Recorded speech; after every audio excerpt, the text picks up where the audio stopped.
check out this interchange on Facebook.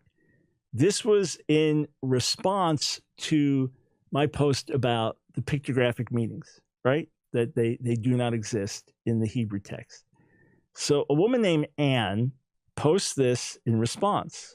You don't know the language. I mean, it is kind of funny. It's like saying I don't have a nose on my face or I don't have a mustache, but okay. You don't know the language. But I thought, maybe, and by the way, I normally don't get to interact with comments, but this post I decided to. I was going to interact as I had opportunity. Still limited time, but as I had opportunity. So I responded with, you're joking, correct? She responds, no, I've seen silly things you've written claiming that Cane Bossum is not cannabis, balsam, and that alone disqualifies you from claiming mastery of the language. So, in other words, may the Lord help this woman. May the Lord help her to embrace truth. The fact that I tell the truth, the fact that Hebrew lexicons, without exception, the people that work for decades studying the language and classifying things and putting words down, the dictionary writers, right? Scholars from all backgrounds, Jewish, Christian, that they will all tell you the same thing. This has nothing to do with marijuana. This has nothing to do with cannabis. The fact that I say it now disqualifies me from being taken seriously. Okay. So I decided, right, let's have a little fun here. So I posted back, extraordinary. Wow, wow, wow. Of course, the Hebrew is not cannabis. But tell you what, since my PhD is in Near Eastern languages and literatures, and I've written numerous scholarly articles on aspects of the Hebrew languages, please find me a recognized Hebrew scholar who accepts your claims. And thanks for making my night. It really was like, you got to be kidding me. So this is her response. Are you ready? There's a difference between regurgitating facts and understanding essence. So the fact that the words don't mean something is meaningless because you got to get the essence. Got to get the essence. Hebrew letters are alive. They are their own meanings. And then these meanings are multifaceted. In other words, the sky's the limit. I might as well say, I'm not going to regurgitate the facts of what she wrote. I'm going to understand the essence. And the essence of what she wrote is, Dr. Brown, I think you're an amazing person. And I'm so glad that you're speaking the truth about these cloudy issues and helping us that are led astray. I could make her say whatever I want. Or I could read between the lines and say, Dr. Brown, I judge you to be an idiot because I love pot and I want to use the Bible to justify. I mean, do whatever you want with it. But once you say that words no longer have meaning, that the words are alive. So the Hebrew letters, they're alive. I guess they're alive. They can change. They can morph, right?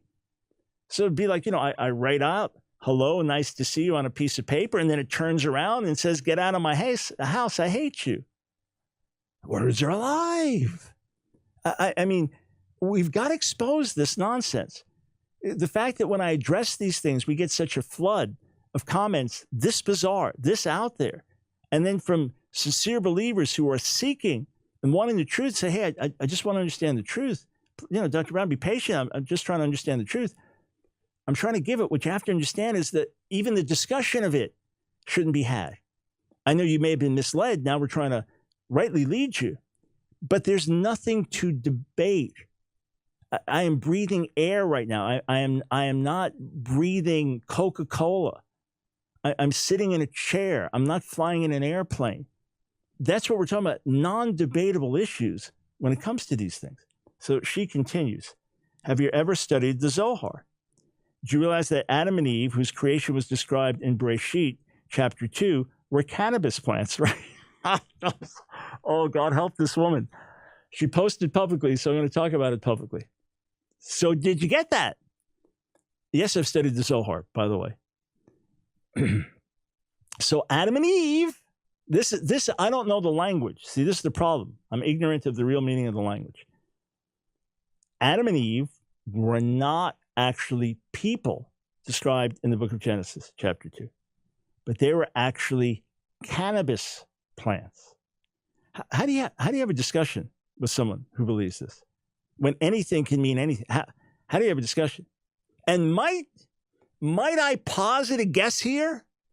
Might I go out on a limb here, sarcasm alert, might I posit a guess that perhaps the smoking of cannabis contributed to some of these interpretations? I got some amazing insights when I was high in LSD. In fact, can I share this? I don't know. Once, while high on hallucinogenic drugs and huffing diesel gas, before I was saved, about 16 years old, I discovered the secret of the universe and the secret of all movement in the universe. Yeah, I discovered that. Smoke enough stuff, put enough stuff in your system, you'll discover all kinds of things. Which is what the Bible says, be sober, be sober. She says, and are you deliberately disseminating misinformation? I confess, I'm deliberately disseminating the misinformation that Adam and Eve were human beings, not cannabis plants. I am deliberately doing it. The Hebrew Cannabis says hemp balsam. False.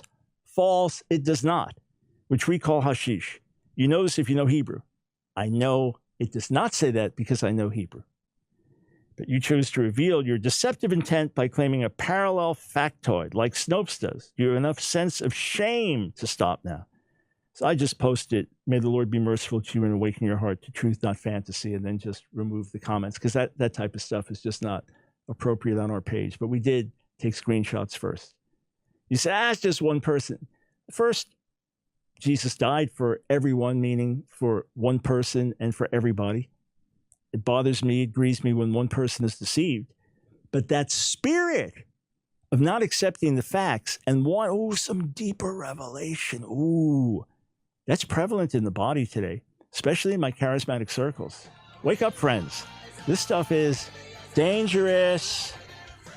Hey, friends, I hope you enjoyed that video. If you did, click on one of the boxes on the screen, check out another one of our videos, and be sure to subscribe and hit that notification bell so that you don't miss a single video. You know, we discovered that about 60% of you that are watching our videos aren't subscribers, so subscribe today. Doesn't cost you a dime. And if you want to support our work, Line of Fire, and all the things that we do, follow one of the links on the screen below.